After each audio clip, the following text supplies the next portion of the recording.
Bonjour à tous, j'espère que vous vous portez bien. Aujourd'hui, j'aimerais partager avec vous une histoire datant de 10 ans avant la prise de fonction du rabbi de Lubavitch. Cette histoire se nomme le Monsieur de Marseille.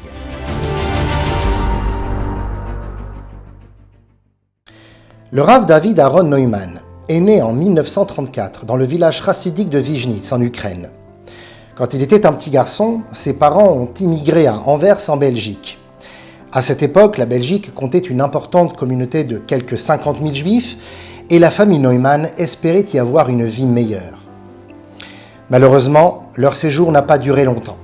En 1940, les Allemands ont envahi la Belgique et ont immédiatement commencé à déporter et à tuer des juifs.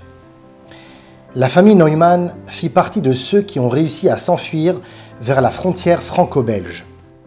David Aaron, surnommé affectueusement Dovidele, n'avait que 6 ans à l'époque, mais il était assez mûr pour se rendre parfaitement compte de la gravité de la situation.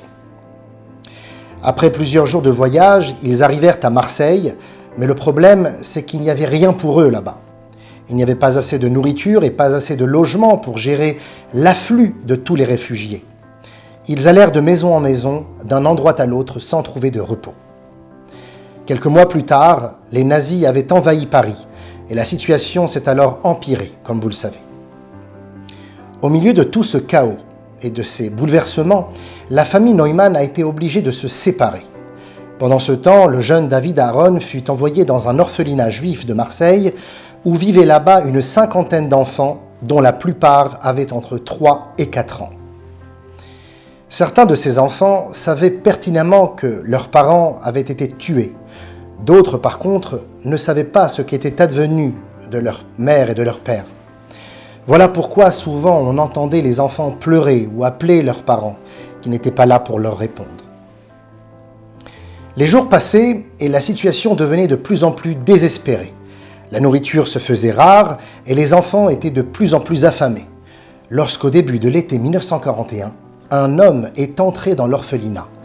Les enfants ne le connaissaient pas son nom et le prénommaient Monsieur. Tous les jours, Monsieur venait avec des sacs de pain, des longues baguettes françaises, du thon ou des sardines et parfois des pommes de terre. Il restait jusqu'à ce que chaque enfant ait mangé à sa faim. Certains des enfants étaient tellement découragés qu'ils ne voulaient plus manger. Alors Monsieur avait l'habitude de les prendre sur ses genoux, de leur raconter une histoire, de chanter avec eux et de leur donner à manger. Il s'assurait toujours que tous les enfants avaient bien mangé. Avec certains des enfants, il s'asseyait à côté d'eux, sur le sol, et leur donnait à manger à la cuillère. Il était comme un père pour ces petits-enfants malheureux. Il connaissait chaque enfant par son prénom, mais eux ne connaissaient toujours pas le sien. Tous les enfants l'aimaient et attendaient avec impatience sa venue. Il arriva même une fois qu'un enfant, un peu jaloux, voulait lui aussi s'asseoir sur les genoux de Monsieur et écouter des chansons et des histoires. Alors il fit semblant de ne pas vouloir se nourrir afin d'attirer son attention. Monsieur l'avait remarqué et lui offrit toute sa gentillesse. Monsieur venait tous les jours pendant plusieurs semaines. On peut dire que la plupart des enfants qui vivaient à l'orphelinat à ce moment-là lui devaient la vie. Sans lui, aucun des enfants n'aurait survécu. Finalement, ce fut la fin de la guerre et Dovidele a pu miraculeusement retrouver sa famille. Les Neumann quittèrent alors l'Europe et recommencèrent leur vie. En 1957, ils partirent vivre à New York et un jour, on suggéra à David Aaron de rencontrer le rabbi de Lubavitch.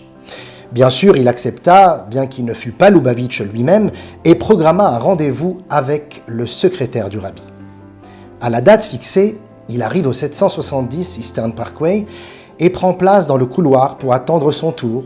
Il lit quelques psaumes et regarde le défilé d'hommes et de femmes de tous les horizons venus pour voir le rabbi. Enfin, on lui dit que c'est son tour et qu'il peut entrer dans le bureau du rabbi. Le rabbi ouvrit grand les yeux et avec un large sourire le salua immédiatement. « Is es Dovidele ? Est-ce bien Dovidele ?» Surpris, David Aaron demanda comment le rabbi connaissait son prénom. Il faillit s'évanouir quand il réalisa qu'il se trouvait devant Monsieur. Le rabbi était le Monsieur, et il avait reconnu David Aaron immédiatement. C'était absolument incroyable. Plus tard, on apprit comment le rabbi était venu à Marseille. Le rabbi et la rabbinite Raya Mouchka, son épouse, essayaient d'échapper à l'Europe nazie et faisaient des allers-retours entre Nice, là où il vivait, et Marseille. Le rabbi avait entendu parler d'un orphelinat d'enfants rescapés et était venu à leur secours. Après la disparition physique du rabbi le 3 Tammuz 1994, plusieurs carnets contenant des notes et des écrits ont été découverts. On les appelle les Reshimot. Ces notes contenaient tous les aspects de la Torah, puisés dans la philosophie juive, la Kabbalah ou le Talmud. Il est connu que beaucoup de ces notes ont été écrites au moment où le rabbi se trouvait en France, pendant la guerre. Et oui, même au milieu de tout ce chaos, le rabbi se consacrait à écrire des commentaires extraordinaires sur toutes les parties de la Torah. Mais ce qui est encore plus remarquable, c'est qu'un tzaddik d'une telle ampleur livrait lui-même des sacs de nourriture et se préoccupait de nourrir personnellement des petits orphelins. Il n'avait jamais oublié que sauver des vies est la préoccupation majeure. C'est ce que fit le rabbi tout au long de son leadership. Et cette merveilleuse mission continue et s'intensifie encore et toujours à travers ses délégués. Aider, réconforter, sauver les enfants d'Israël là où ils se trouvent jusqu'à la rédemption finale.